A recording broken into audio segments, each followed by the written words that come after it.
আপনি কি জানেন আপনার ঘন ঘন অসুস্থ হওয়ার পেছনে জন্মকুণ্ডলিতে আপনার গ্রহগুলির কোনো হাত আছে কিনা?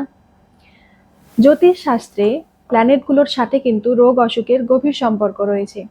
অর্থাৎ আপনার জন্মছক দেখে কিন্তু বলা যেতে পারে যে আপনি কোন ধরনের অসুখে আক্রান্ত হতে পারেন বা হয়েছেন। কোন গ্রহ কোন অসুখের সাথে সম্পর্কিত সেটাই আমি জানাবো আমার আজকের এই ভিডিওতে। প্রথমেই জেনে নেব সূর্যের কথা।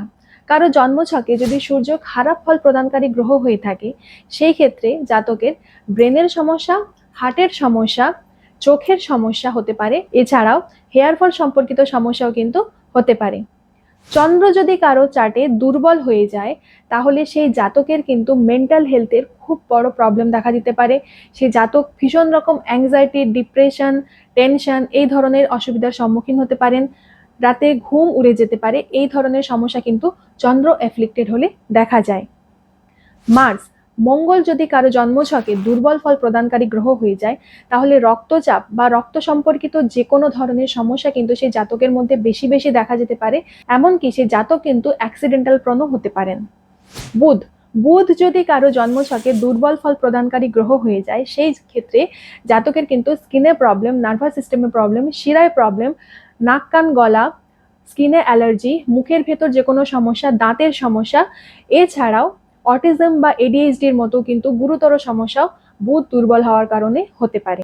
জুপিটার বা বৃহস্পতি যদি কারো জন্মছকে দুর্বল ফল প্রদানকারী গ্রহ হয়ে যায়, সেই ক্ষেত্রে জাতকের কিন্তু বুকের সমস্যা, লাংসের বা ফুসফুসের সমস্যা, হাঁপানি প্রবলেম এই ধরনের দেখা যেতে পারে। এছাড়া জিআই ট্র্যাক্ট অর্থাৎ গ্যাস্ট্রো ইন্টেস্টিনাল ট্র্যাক্ট সম্পর্কিত যত ধরনের অর্গ্যান আছে সেই সবও কিন্তু খারাপ হতে পারে বা সেই সংক্রান্ত কোনো অসুখও কিন্তু জাতকে দেখা দিতে পারে। শুক্র বা ভিনাস যদি কারো জন্মছকে দুর্বল ফল প্রদানকারী গ্রহ হয়ে যায়, তাহলে জাতকের ফেসের গ্লো কমে যায়, অর্থাৎ ঔজ্জ্বল্য কমে যায়। প্রাইভেট পার্টস বা প্রজনন সংক্রান্ত কোনো অর্গানের সমস্যা দেখা দিতে পারে, ইউরিনারি প্রবলেম দেখা দিতে পারে।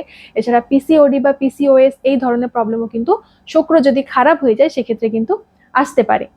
শনি, শনি যদি কারো খারাপ ফল প্রদানকারী গ্রহ হয়ে যায় কোনো জাতকের জন্মকুণ্ডলিতে, তাহলে দেখবেন সেই জাতকের কিন্তু প্রচন্ড পরিমাণে হাড়ের সমস্যা দেখা দিতে পারে। এছাড়া খুবই পুয়ার ডাইজেস্টিভ সিস্টেম, অর্থাৎ ঘন ঘন অ্যাসিড বা গ্যাস হওয়া বা পেট খারাপ হওয়া এই ধরনের সমস্যা কিন্তু শনি যদি দুর্বল হয়ে যায়, অর্থাৎ হজম শক্তি খুব দুর্বল হয়ে যায় যদি শনি দুর্বল হয়ে যায় কারো জন্মকুণ্ডলিতে। রাহু যদি কারো জন্মকুণ্ডলিতে খারাপ ফল প্রদানকারী গ্রহ হয়ে যায়, সেক্ষেত্রে কিন্তু আলসার বা ক্যান্সার বা এই ধরনের কোনো দুরারোগ্য রোগ কিন্তু সেই জাতকের আসতে পারে। আবার কেতু যদি কারো জন্মছকে দুর্বল ফল প্রদানকারী গ্রহ হয়ে যায়, সেই ক্ষেত্রে কিন্তু দেখা যায় যে জাতকের কোনো আনআইডেন্টিফাইড বা আননোন বা এমন কোনো অসুখ যেটা সহজে বোঝা যায় না, চট করে আইডেন্টিফাই করা যায় না, ফলে চিকিৎসা করাটাও একটু মুশকিল হয়ে যেতে পারে। এই ধরনের কোনো অসুখে কিন্তু সেই জাতক আক্রান্ত হতে পারেন।